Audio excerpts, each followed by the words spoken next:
Juan Guillermo Carpio Muñoz se dedica desde hace 49 años a la investigación y promoción de la identidad cultural arequipeña, ¿no?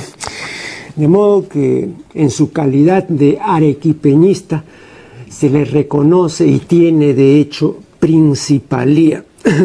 Él publicó hace ya varios años, en 1999, un diccionario de arequipeñismos en 3 tomos.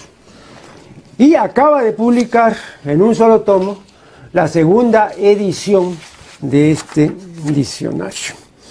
Ahora, veo que en esta nueva edición el autor no ha apostillado o acotado una afirmación que me pareció sorprendente cuando la leí en la primera edición, ¿no?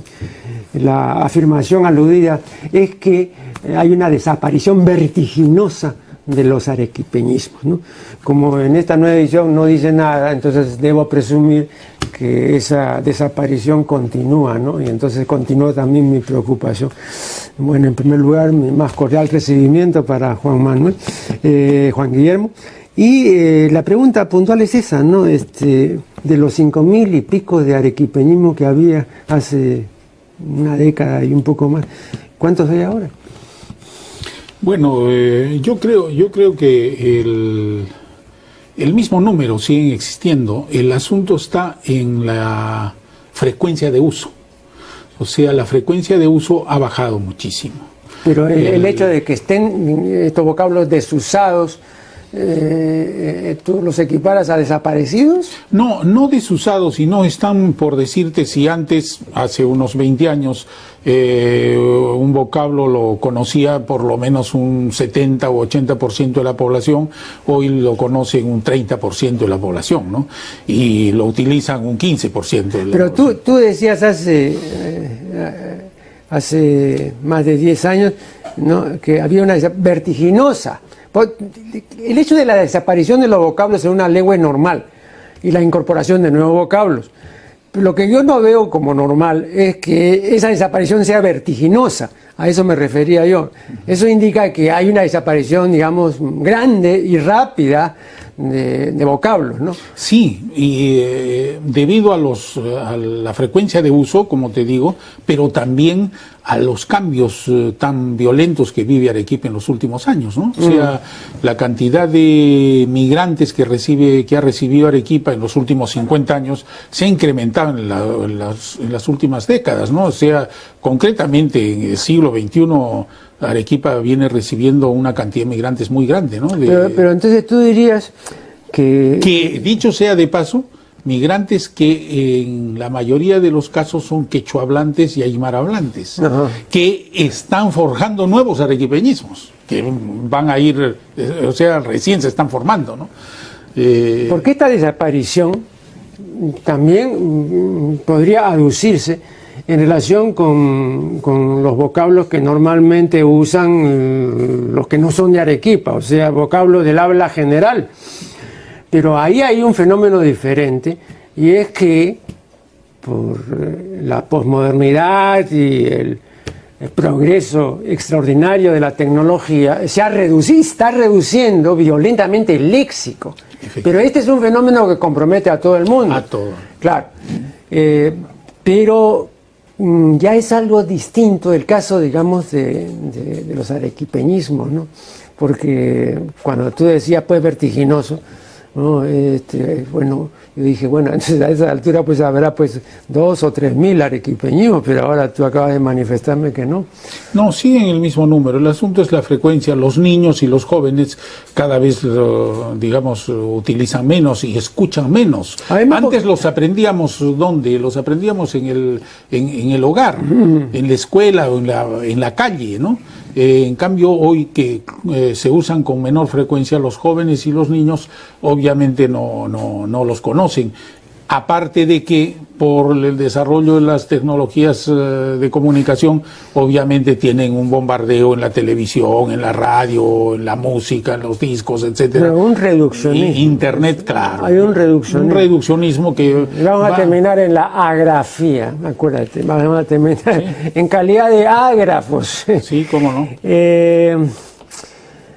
pasando a otro asunto, el peruanismo es el vocablo, el giro, la expresión, ¿no? Propio de los peruanos, ¿no? El localismo es el vocablo, la expresión, el giro, que son propios de una localidad, o sea, de un área circunscrita geográfica, ¿no? Por ejemplo, ¿no? Cuando se habla de localismo y se habla de un área determinada restringida, podemos hablar, en principio, de arequipeñismo. Cierto. Pero cuando se habla, digamos, de un vocablo que en general se habla en todo el Perú, o en la mayor parte, entonces se habla de peruanismo, ¿no? Entonces, todo localismo nuestro es un peruanismo, en principio, ¿no? Pero no al revés. Sin embargo, veo que tú insistes en manifestar que o lo uno o lo otro.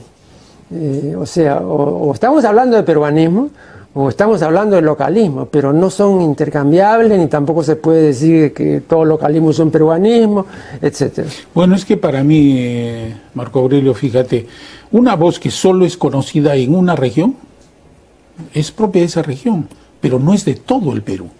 O sea, el asunto está en qué concepto das de peruanismo, ¿no? Peruanismo es una voz propia de los peruanos que se conoce más o menos en todo el Perú. Pero si tú defines el peruanismo como toda voz que se conoce de los peruanos sin necesidad de que se conozca en todo el Perú en una sola región, obviamente estaría en lo que tú dices y lo que sostiene Marta Hildebrand, ¿no? Que un guanuqueñismo o un limeñismo o un arequipeñismo es a su vez un peruanismo. Pero todo está en cómo defines el peruanismo. Si yo lo defino el peruanismo como una voz propia de los peruanos que se conoce más o menos en todo el Perú, de uso más o menos en todo el Perú, obviamente un guanuqueñismo no es un peruanismo, es o guanuqueñismo o peruanismo o voz de la lengua general, ¿no? Pero fíjate, te voy a poner el siguiente ejemplo. El vocablo cojudez es un peruanismo. Completo, porque lo conocemos en todo el Perú. Un momentito. Pero el vocablo cojudeza es un loretanismo, porque solamente se dice en el Perú. De acuerdo. Ya, muy bien. Ahora, siguiendo esta lógica, como Loreto forma parte del Perú, entonces en ese sentido geográfico es pues también un peruanismo. Correcto. Loreto no está fuera pues del Perú. Correcto. A eso me refería. Sí, puedo aceptar si es que consideramos de que peruanismo es una voz, toda voz que hablan los peruanos. Y que solo se conoce acá en el Perú. Correcto, ahí sí. Pero si consideramos que peruanismo es una voz que es conocida y usada más o menos en todo el Perú, obviamente que cojudeza no es un peruanismo, solo es un loretanismo. Pero te pongo otro loretanismo, por ejemplo, que fue loretanismo y que pasó a ser peruanismo, charapa. Charapa es una voz de allí, pero hoy ya decimos charapa a todo loretano. Es un charapa, y eso se conoce de Tacna a Tumbes. Entonces dejó de ser un loretanismo y pasó a ser un peruanismo. Y si es que la academia en algún momento incluye charapa en su diccionario, deja de ser un peruanismo desde mi punto de vista y pasa a ser una voz de la lengua general, que fue un loretanismo, un peruanismo, y ahora es voz de la lengua general. Es una cuestión, podríamos decir, de orden lógico, ¿no? Que si partimos de una definición distinta, obviamente es una voz del Perú, ¿no? Ahora, respecto a la academia, yo digo que la academia, claro, para la admisión o no de vocablos que rigen nuestra patria, dependerá pues de la Academia Peruana de la Lengua, ¿no? Pero la Academia Peruana de la Lengua en muchos casos o no ha informado debidamente, o no ha informado en absoluto, ni debidamente ni indebidamente, ¿no? Y entonces la academia se limita, digamos, a una cuestión de un carácter general, traicionando una rica semántica de la palabra, ¿no? De qué se trata, ¿no? Por ejemplo, si tú, para volver al vocablo cojudez, que además está en el diccionario, yo siempre lo digo, porque no me van a poder demostrar lo contrario, de que está en el diccionario ahí, pero pudo contar la historia, ¿no? Bien, pero la academia lo registra en primer lugar como americanismo. No es americanismo. En segundo lugar, le da una sola acepción, cualidad de cojudo. No, tiene 5 acepciones. Bueno, yo he mandado y he dicho, y además está publicado, ¿no es cierto?, que el vocablo cojudez, ¿no es cierto?, tiene pues 5 acepciones. Y el otro día justamente en un artículo sobre Valdelomar, en el comercio, ¿no? Yo mencionaba, y es un uso de Valdelomar del año 1914, ¿no?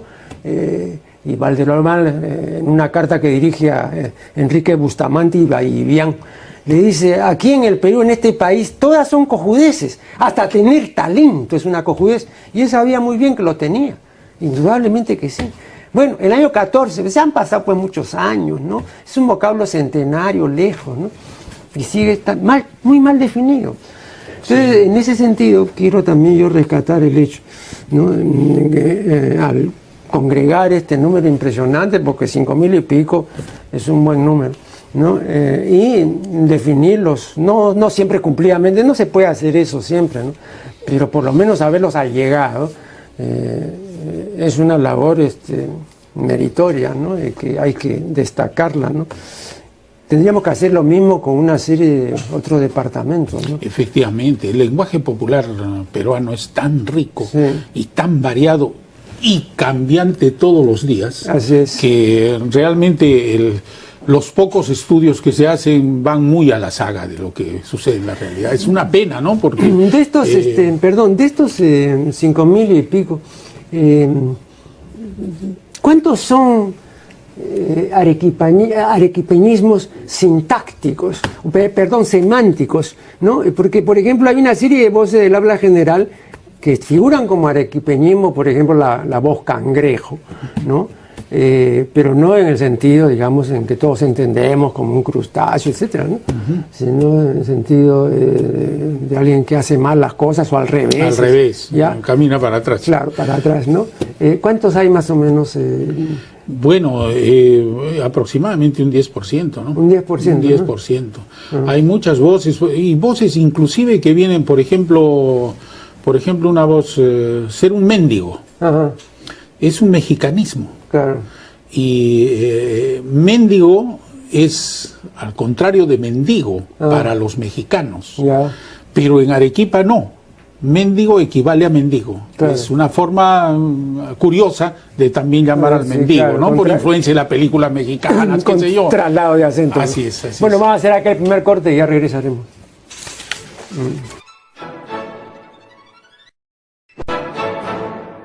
Estamos dialogando con Juan Guillermo Carpio Muñoz. Vamos a dejar, no porque sea inimportante el tema de los arequipeñismos, sino porque hay otros temas que demandan de nuestra atención, como por ejemplo, ¿no?, la adulteración, la deformación, la falsificación, o para decirlo a la francesa, ¿no?, la mistificación de la música popular, ¿no? Ese es un tema que someto a la consideración de mi invitado, y que no es un tema nuevo, ¿no?, o no es un hecho nuevo, pero que en las últimas décadas se ha acentuado de una manera notoria. Efectivamente, bueno, creo que Mario Vargas Llosa se quedó corto al caracterizar nuestra civilización como la civilización del espectáculo. Yo creo en principio que es la civilización del escándalo.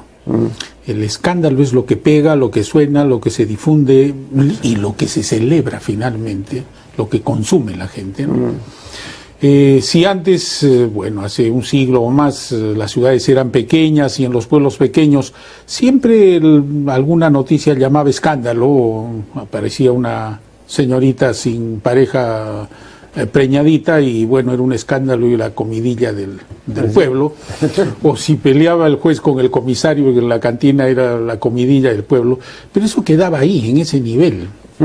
Hoy que la humanidad se ha convertido, por el desarrollo de los medios de comunicación, se ha convertido en un pueblo grande de 6.500, 7.000 millones de habitantes. Lo que se busca es la noticia única, ¿no? Lo de Ripley, lo que aunque usted no lo crea, y eso es lo que suena, ¿no? Justamente Mario Vargas Llosa, en su libro de La civilización del espectáculo, cuenta una instalación de un artista plástico colombiano que hace la instalación, se hace rodear con el público que asiste a la instalación, y el hombre se pone al centro, se quita los pantalones y defeca delante de todos. Y para estupor de todos los asistentes se come sus heces. Y eso como una instalación artística. Coprófago. Bueno, coprófago. Entonces, este señor se inmortalizó con una cosa así, y eso era arte. O mejor, ¿no? Mierdívoro. Correcto. Y es que eso es lo que suena. Y eso no solo en los medios de comunicación, sino también en las bellas artes, que ya no tienen nada de bellas, y en la cultura en general, y en la cultura popular. La cultura popular también trata de buscar ese tipo de escándalos, ese tipo de estridencias, y no digo solo por los personajes de nuestra cultura popular, por hablar de nuestras vedettes o las gentes, como por ejemplo esta señora Susy Díaz, que todo el mundo la cree tonta y la pintan de tonta, pero creo que se pasa de viva más bien, ¿no? Como llegó al Congreso mostrando un número en una de sus nalgas, una forma de llamar a escándalo y conseguir lo que ella quiere a través del escándalo. Bueno, en la cultura popular, ya en lo que se refiere a música, baile, etcétera, hay también esa búsqueda. Pensar en un vestido, por ejemplo, de Dina Paucar, ¿no? Que es una de nuestros símbolos del folclore de nuestros días. ¿Cómo viste ella? Ninguna paisana de nuestros pueblos viste así, ninguna. Su vestido tiene más de, creo, guardando el respeto que se debe tener de la Virgen de Cocharcas o de la Virgen de la Candelaria de Puno, llena de bordados en hilos de oro, pedrerías, etcétera. Es una cosa de, ¿para qué?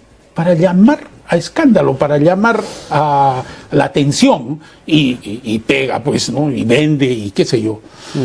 Bueno, la música popular, ya entrando a diversos géneros de la música popular, en el criollismo, creo que el vals criollo viene muriéndose, ¿no? Porque no hay en principio jóvenes que les guste el género.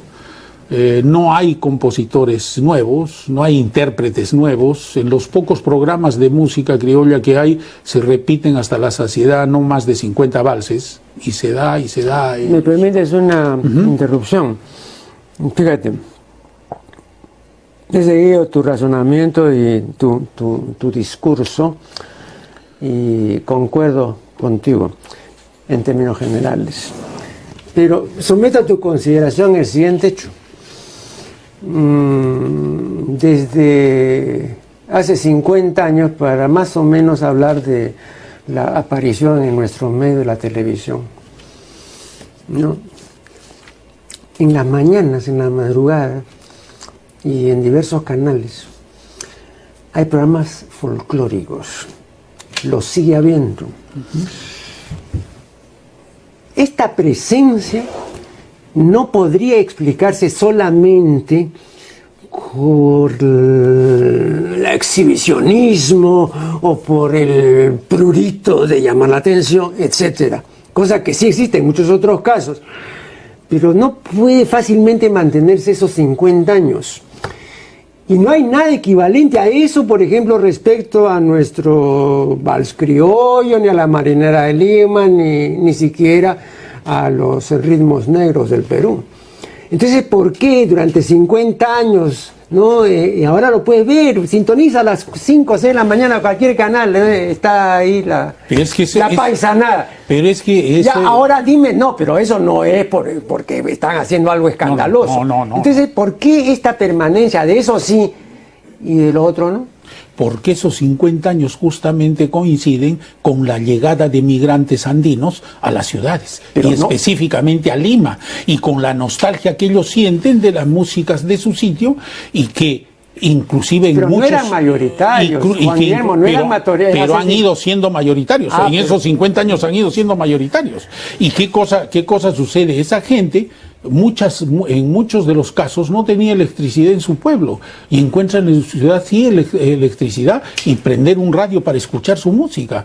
Yo he visto, y tú habrás visto también, hace 30 años atrás que comienzan a salir los radios a transistores, a gente andina aquí en las ciudades cargando un poderoso transistor así y escuchando su música y yendo a su trabajo, qué sé yo, increíblemente, ¿no? Pero fíjate, sin que hayan sido folclóricos, porque no lo fueron en este sentido al que me estoy refiriendo, creo que todos también recordamos perfectamente la vigencia indubitable de los dávalos aquí en la capital. Y grabaron muchos discos y gustaron y siguieron cantando todavía muchos años. Después José, me parece, se fue a los Estados Unidos. En fin, bueno, esa es otra historia. Pero por ejemplo los dávalos. ¿Tú no te imaginarías ahora a un conjunto arequipeño de esa calidad, ahora, ¿no? Atrayendo de esa manera en que los dávalos atrajeron a los limeños en la década. Efectivamente. ¿Por qué? Pero era en el momento de la edad de oro del vals criollo, ¿no? Era en el momento en que estaban los chamas, los no, pero estaba compitiendo los trovadores, compitiendo con todos ellos. Claro, pero justamente esa competencia había porque había demanda, porque la gente buscaba escuchar nuevas voces y asistía a los auditorios de las radios y compraba discos y bailaba esa música. Está en vigencia. El vals criollo es uno de los géneros de más corta vida en nuestra historia, yo creo. Empieza en el siglo XX a duras penas, es decir, Montes y Manrique, de todo lo que grabaron, 172 temas, por lo menos 70 eran yarabíes y no grabaron más allá de 12 o 15 valses, y no me recuerdo más. Era increíble, recién el vals nacía. Con Pinglo se consolida y post-Pinglo, el 50-60, está en su apogeo. En buen romance, el vals criollo ha durado de 1910 a 1960-70 duras penas, ¿no? Y está agonizando. Un segundo, ahora que mencionas a Montes y Manrique. Efectivamente, grabaron una gran cantidad de yarabí. Fíjate, yo no tengo la versación que tienes tú acerca del yarabí. Y además, aunque no la tuvieras, el hecho solo de ser arequipeño, ¿no? Ya eso ya te autoriza. Bien, pero de todos los yarabíes que yo escuchaba, Montes y Manrique, a mí me han dejado. Es decir, no me ha movido una fibra, todos lo cantan igual. Yo por eso pregunto al entendido, a la voz autorizada en el yarabí, ¿no? ¿Qué cosa te parece? ¿Qué te ha parecido esa interpretación? No, sí, justamente, mira, actualmente está en imprenta un libro mío sobre música popular arequipeña, que la voy a acompañar con grabaciones, y hago un estudio pormenorizado de los yarabíes que cantan Montes y Manrique. Estoy plenamente de acuerdo contigo, ¿no? Ellos casi cantan un molde, bueno, los contrataron para que den una idea de toda la música popular que se cantaba en Lima. Todos lo cantan igual. Sí, estoy completamente de acuerdo, digo, pero sin embargo el testimonio es importantísimo en el sentido el yarabí era un género popular a principios del siglo XX en Lima, no estamos hablando de la zona andina, en Lima, porque la Columbia que iba a grabar obviamente hizo un pequeño estudio de mercado, si iba a poder vender acá, y si graba tantos yarabíes quiere decir que en Lima, esa Lima todavía no andinizada de principios del siglo XX, cantaba y cultivaba el yarabí. Entonces creo que de Montes y Manrique, las grabaciones de Montes y Manrique, que no tienen tanto valor en la calidad artística, sin embargo, como testimonio histórico nos dan este dato que es importantísimo. El yarabí era un género muy popular en todo el Perú, inclusive Lima. Vamos a hacer acá un nuevo corte y ya regresaremos.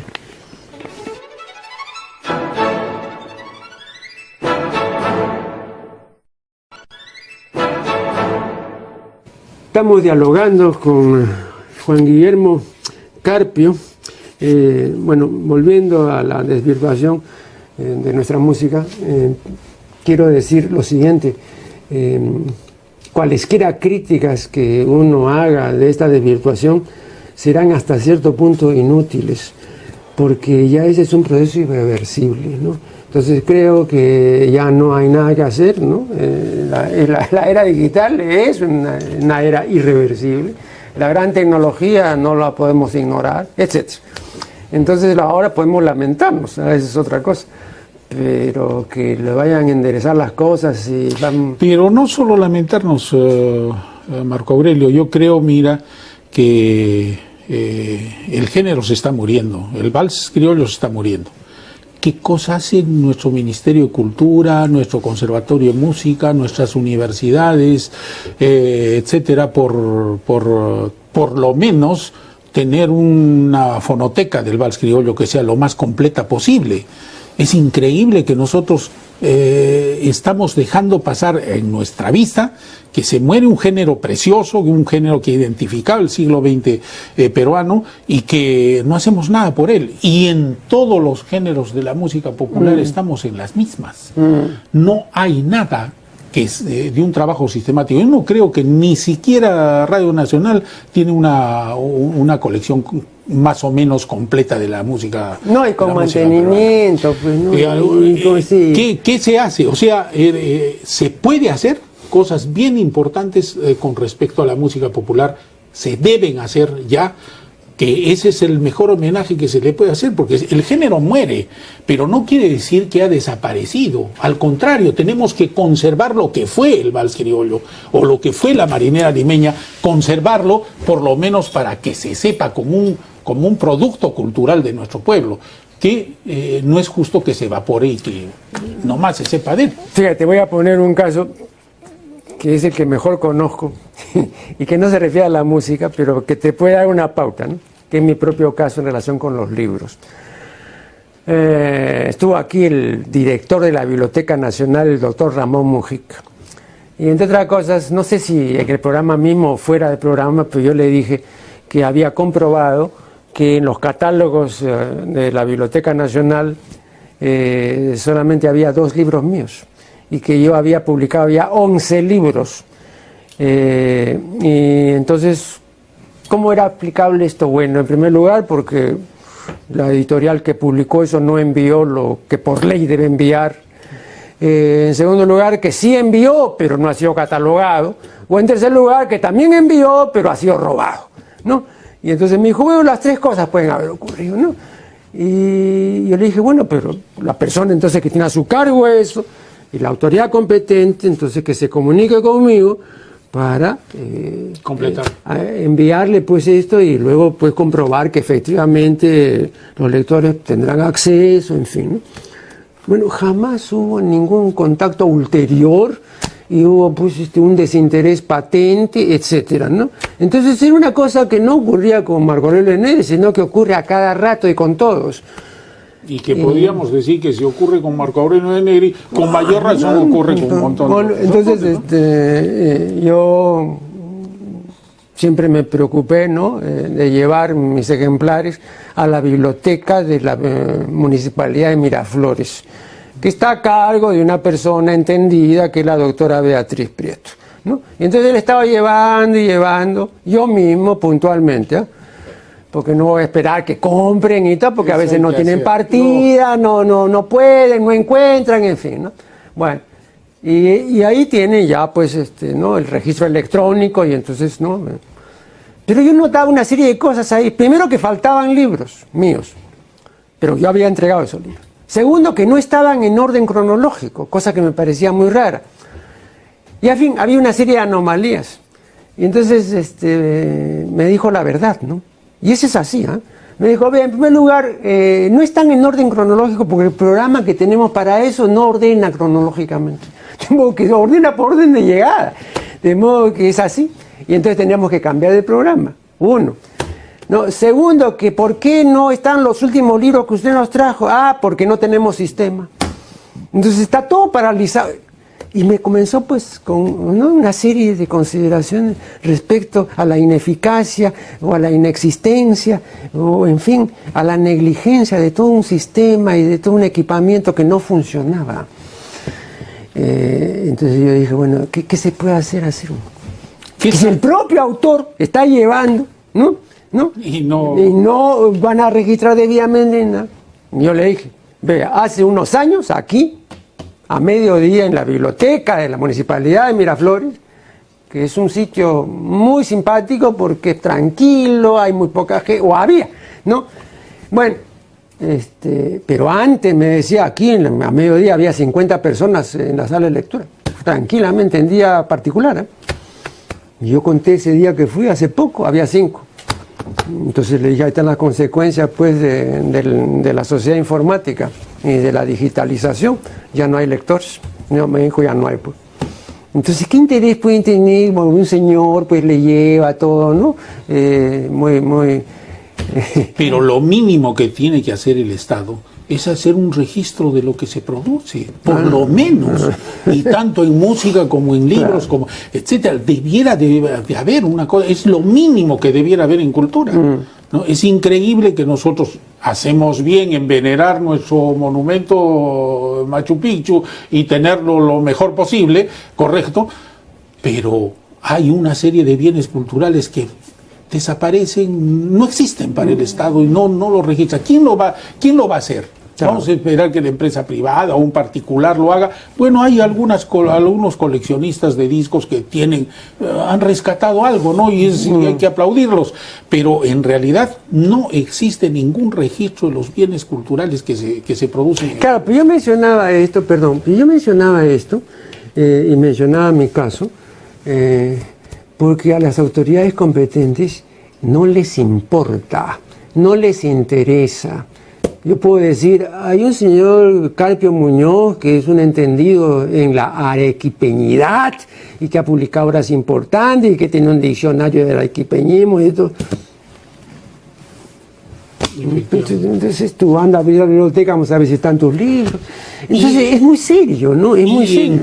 En casos en los que hay gentes como Daniela Lomías Robles que se han preocupado en registrarlos, haciendo un esfuerzo increíble, laudable completamente, ni siquiera se conocen, ni siquiera se difunden, no sirven de nada, están en un anaquel que nadie les... Pero eso te quería yo preguntar, ¿no? Fíjate, hace 22 años, el Consejo Nacional de Ciencia y Tecnología publicó la obra folclórica y musical de Daniela Lomías Robles, ¿no es cierto? Con una colección además de cassette y con un cassette que contenía una radioteatralización de la vida de Daniel, ¿no? Y bueno, ahí está todo lo que había recopilado este ilustre guanuqueño, ¿no? Y hay palabras de Armando muy elogiosas en relación con el señor Rodolfo Holzman, ¿no? Que recopiló, ordenó y en fin, ¿no? Cumplió una labor meritoria.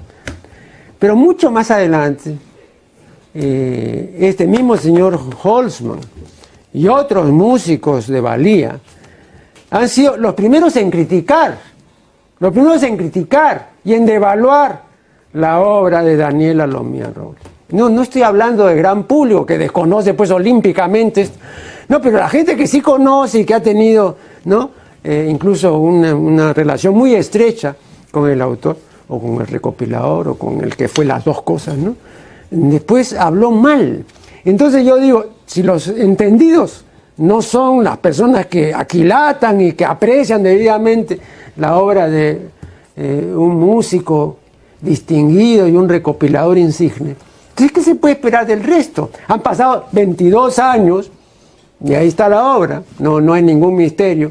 Y es que Daniela Lomías Robles tuvo la felicidad y la desgracia que Simon y Garfunkel divulgara en el mundo su melodía del Condorpatza. La felicidad porque obviamente es el músico académico más conocido que en el mundo por alguna melodía. Y la desgracia porque la gente que sabe de la existencia de Daniela Lomías Robles le pone la etiqueta el compositor de Condorpatza. Sí. Y algunos hasta ponen en duda, increíblemente ponen en duda el que a Lomías Robles haya hecho. No, pero yo te quisiera decir esto, efectivamente, ¿no? Ponen en duda. Pero fíjate tú, hay una serie de composiciones que han llegado a ser célebres y que ya han sido puestas también en duda. Bueno, aquí no importaría la autoría real, ¿no? El origen, ¿no? verdadero, ¿no? de la composición, sino el mérito de quien la rescató, la recopiló y luego la arregló. No, pero en este caso, Marco Aurelio, es por ignorancia de que se sostiene que Daniel Alomía Robles no compuso el Cóndor Pasa. Ignorancia porque él lo señala perfectamente. El Cóndor Pasa tiene 3 partes. La primera parte, es de Daniel Alomía Robles, escrita por él. Pero la parte final, la tercera parte, es una cachua que él recopila, y en esas más de 600 obras de la obra que tú has mencionado, figura que la recopila de la zona andina central. Esa esa no es de Alomía Robles, sino es un remate que se acostumbraba a poner a las melodías andinas. O sea que Daniel Alomía Robles cumplió con honestidad señalar cuál es lo suyo y cuál es lo que recopiló. Y la ignorancia de algunos, lastimosamente inclusive músicos conocidos, es de que no se han dado el trabajo de examinar la obra y ver que Daniel Alomía Robles señala que esa cachua no es de él, es recopilada y que la puso para rematar su tema. Pero bueno, Daniel Alomía Robles, si no hubiera hecho el Cóndor Pasa, sería un hombre venerable por lo que hizo por el folclore peruano. 20 años de su vida. Me vas a permitir una última interrupción y luego continuará nuestro invitado.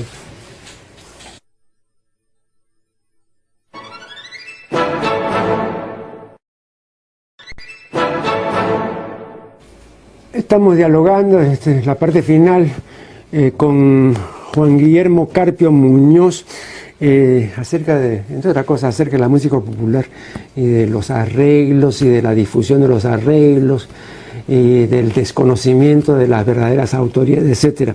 Te pondré rápidamente 2 casos, ¿no? Un primer caso concierne al famoso guaño Adiós Pueblo de Ayacucho, ¿no?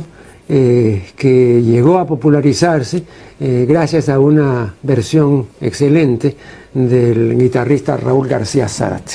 Bueno, pero yo cuando entrevisté a Raúl García le pregunté, ¿no?, si era cierto que la autoría de ese guayno correspondía a Tani Medina, ¿no? Entonces me contó toda una historia que no voy a repetir ahora porque es un poco extensa, pero en resumidas cuentas me dijo: cuando Tani Medina regresó de Venezuela después de estar 30 y tantos años, 35 años en Venezuela, noté que estaba completamente desentrenado y fuera de contexto, etcétera, ¿no? Entonces él quiso grabar porque él era arpista, ¿no? Y vi que, bueno, trataba de ponerse nuevamente en onda, como se dice, ¿no? Y creo que no lo consiguió, pues yo le dije: yo he tenido ocasión de oír los vinilos que grabó Tani Medina, y ahí está Adiós Pueblo de Ayacucho, y a mí me dejó completamente, ¿no?, realmente sorprendido, porque a mí no me decía nada de esa interpretación, ¿no? Porque yo ya había oído la interpretación de Raúl García, ¿no? Sí. Claro. Y me dijo: bueno, además no hay tanto problema que hacer al respecto, me dijo, porque Tani Medina nunca reclamó la autoría de Adiós Pueblo de Ayacucho. Y lo que ha hecho Raúl García es un arreglo y una interpretación inmejorable, y entonces por eso tuvo ya difusión y una gran acogida, ¿no? Ese es el primer caso. Y el otro caso sería el Pájaro Campana, ¿no es cierto?, que normalmente es una composición atribuida a Félix Pérez Cardoso, pero que en realidad no es de Félix Pérez Cardoso. Hay todo un debate, una polémica muy extensa, y bueno, él pues recogió ese motivo tradicional y también lo arregló y todo, y él era un notable arpista. Lo recuerdo que Atahualpa Yupanqui, que lo conoció, decía, y se lo dijo a César Miró, que cuando oyó a Pérez Cardoso interpretar el arpa, ¿no?, entonces, bueno, esa ha sido la última vez que ha oído tocar bien el arpa y tocar con entendimiento el arpa, ¿no? Bueno, entonces ahí está. Son temas que no son de estos que lo difundieron y que tuvieron una versión realmente muy buena, y que gracias a esa versión, pero no por la autoría. Entonces igual en el otro caso, ¿no? Porque tanto énfasis en la autoría, ¿no? Si se trata, digamos, de una versión como en el caso de Simon y Garfunkel, ¿no?, que fue lo que motivó porque fuese conocido mundialmente el Cóndor Pasa, ¿no? Claro, pero bueno, en el caso de Alomía está probado que él compuso el Cóndor Pasa los dos primeros temas, y no la cachua final que la recopiló. Pero así no hubiera compuesto el Cóndor Pasa, así no hubiera compuesto nada Alomía Robles. Alomía Robles es para la cultura peruana uno de los monumentos de la cultura peruana por el trabajo que hizo.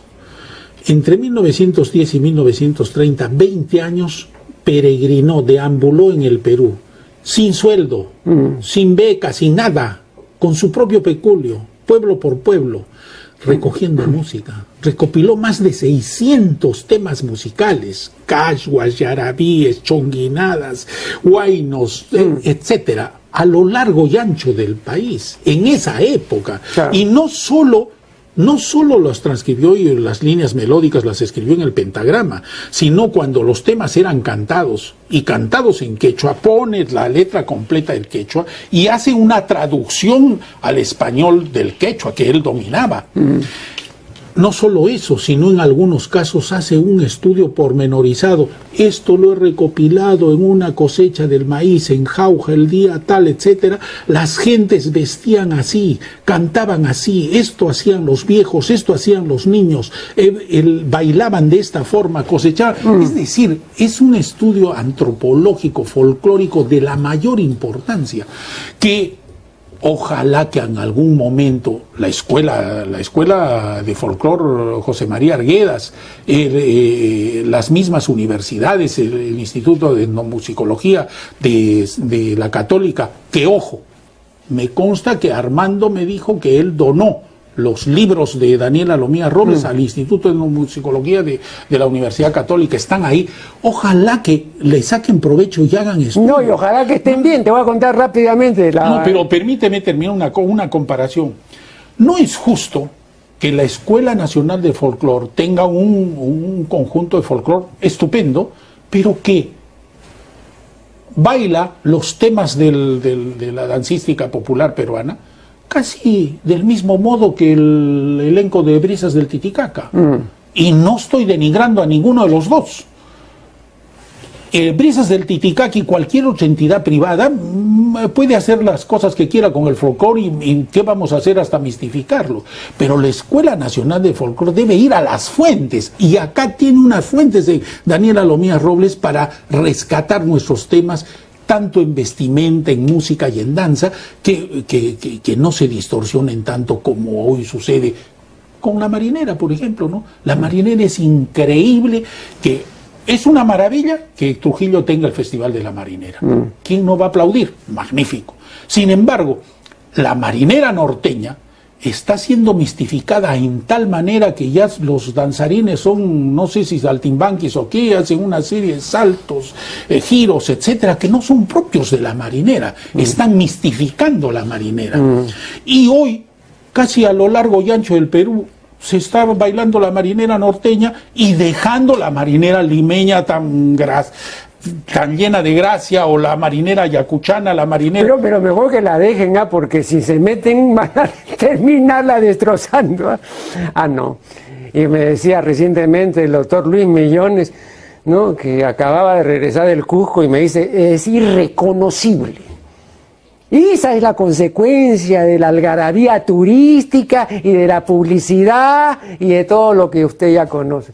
Me he quedado espantado. Millones, que pues prácticamente, ¿no?, una de las personas más identificadas con el acervo nuestro y con las manifestaciones auténticas. Pero eso está sucediendo a lo largo y ancho del Perú. La fiesta de la Virgen de Candelaria de Puno, que es una fiesta monumental, folclore estupendo, etcétera, está rinconando a la música puneña. La música puneña de la estudiantina, la música puneña de la pandilla puneña, con esa eclosión de música que hoy se promociona en Puno, que tiene mucho de boliviana, correcto, influencia boliviana, vienen bandas, se alquilan los trajes en Bolivia, vienen danzarines, etcétera, etcétera, se está distorsionando, y la música puneña auténtica está arrinconada. Y lo que te decía al principio, en este momento, no sé si es la municipalidad de Puno, la noticia que leí, o la municipalidad de Azángaro, para que inscriban en el récord Guinness, está invirtiendo, no sé, miles de soles para comprar cañas, etcétera, y reunir un día de 3.000 sicuris en la plaza, etcétera, para que nunca se ha reunido 3.000 sicuris juntos para tocar. Es cierto que eso de alguna manera promociona el instrumento, promociona la música, pero eso es, ¿sabes?, un paso para hacer un récord Guinness. El escándalo primero, esas municipalidades han hecho un registro de toda la música de sicuris que tienen en su pueblo. Te aseguro que no. Eso no interesa. No, y además es un criterio pues cuantitativo, ¿no? Eso es como cuando se lograron reunir 1.000 cajones o 2.000 cajones dime, por favor, con sus respectivos cajoneadores. Bueno, ¿y eso qué quiere decir? ¿Calidad? No, yo siempre he manifestado y lo reitero que la calidad es un bien muy raro, que es un bien rarísimo. Entonces pensar que porque reunimos 2.000 o 3.000 cajones y cajoneadores vamos a tener una gran calidad cajonística, y pues es completamente disparatado, ¿no? Entonces, pero prevalece, ¿no?, este criterio, digamos. Y eso consigue apoyo de las entidades oficiales, consigue cámaras de los canales de televisión, consigue espacios en los órganos periodísticos, etcétera. Y lo otro, lo real, el ver que se está perdiendo el sicuri, que se está perdiendo la pandilla puneña, que se está perdiendo el vals criollo, etcétera, nadie le hace caso, se pierde ante nuestros ojos y ante nuestra inoperancia. Es increíble que eso venga sucediendo, y esto está sucediendo cada vez con más vertiginosamente, para utilizar el primer término que me comentaste de mi libro, porque estamos viviendo una época de cambios muy grande. Este siglo XXI ha empezado el Perú con cambios positivos en lo económico, es cierto, notorios, pero hay un cambio social y un cambio cultural así formidable, ¿no? Está, ¿cómo se llama? Estamos perdiendo identidad. Sí. No, y además el asunto va a seguir. No es una pérdida transitoria. No, eso va a seguir. O sea que la gente que dejó de leer, no dejó de leer por una generación, ya no va a volver a leer. O sea, así es de sencillo. Sí, pero también en eso, Marco Aurelio, yo creo que tú estarás de acuerdo conmigo en que nosotros no somos enemigos de los cambios. El cambio es signo de vida, pero hay cambios y cambios. No, pero estos son cambios pues involutivos. Así es, eso. Está retrogradando, ¿no? Así claro. Es. Y se está promocionando gato por liebre. Bueno, eso sí, muchísimo, sí. Y eso en toda la cultura popular, sea en música, sea en baile, sea en que no hay control de calidad. Culinaria, dime en culinaria, la culinaria peruana tan en boga en nuestros días, se está perdiendo completamente identidad, se está haciendo unas mistificaciones increíbles. Claro. Antes se hablaba de decir el ceviche con mango, por ejemplo, como una cosa, pero ya traída de los pelos. Hoy varios restaurantes limeños venden ceviche con mango. Y lo peor del caso es que tiene compradores y tiene gente que consume, increíblemente. Entonces, las mistificaciones, los cambios pueden producirse y se han producido siempre. Por ejemplo, en el ceviche, un plato tan emblemático en la costa peruana y acá en Lima. Pero ojo, he dicho yo más de una vez que si en un concurso internacional de culinaria nos presentamos con el ceviche, salimos últimos, ¿eh? Porque el ceviche es un plato de marinero, de estibadores, es un plato elemental. Precario. Entonces acá hacer toda esa fanfarria que se ha hecho con el ceviche me parece algo completamente despropositado. Pero mira, hace 20 o 30 años atrás el ceviche el pescado tenía que macerar en limón 2 o más horas.